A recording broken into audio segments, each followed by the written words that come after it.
ఎప్పుడైతే కర్ణుడు యొక్క కొడుకు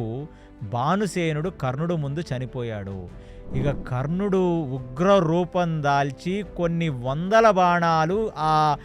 ధనస్సు లేని ధర్మరాజు వైపుకు వేసేస్తుంటే, ఆ ధర్మరాజు బుగ్గలకి, ధర్మరాజు చెవులకి, ధర్మరాజు తలకి, ధర్మరాజు కాళ్ళకి, పొట్టబాగాన ఎక్కడ పడితే అక్కడ ఆ పొదునైన బాణాలు ధర్మరాజు శరీరంలోకి దూసుకు వెళ్ళట్లేదు, కానీ ధర్మరాజు శరీరాన్ని తాకి రక్తస్రవం జరిగి కిందకి విపరీతమైన రక్తం పడేటట్టుగా దూసుకు వెళితే, ఇక తొడల్లో 2 బాణాలు, ఛాతిలో 2 బాణాలు, ఇక ఆయన యొక్క భుజాల వైపు 2 బాణాలు గట్టిగా దూసుకుంటూ వెళ్ళేటట్టుగా కొట్టేశాడు ఈ ధర్మరాజు. అది చూచిన భీమసేనుడు ఇక తన తమ్ముళ్ళైన నకుల, సహదేవ,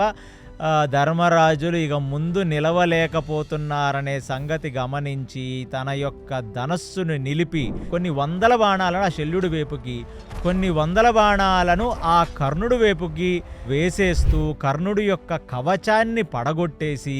కర్ణుడి యొక్క కుండలాల వైపు బాణాలు వేసి, కర్ణుడి యొక్క తొడల వైపుకు వేసి, కర్ణుడి యొక్క గుర్రాలను, గుర్రసారదైన శల్యుడిని బాణాలతో కప్పేస్తుంటే 1 నిమిషం కర్ణుడికి అర్థం కాల ఏమిటి ఇంత కోపం వచ్చిందని. అర్జునుడికి భీమసేనుడికి ఒక శబదం ఉంది, తన అన్నైన ధర్మరాజు కంట రక్తం చూసిన వాడిని ఎవరిని కూడా వీళ్ళు వదలరు. అలాంటిది ఎప్పుడైతే కవచం కర్ణుడిది ఊడి కింద పడే పరిస్థితుల్లో ఒక బాణం వేసి కర్ణుడు ఛాతిలో కొడితే,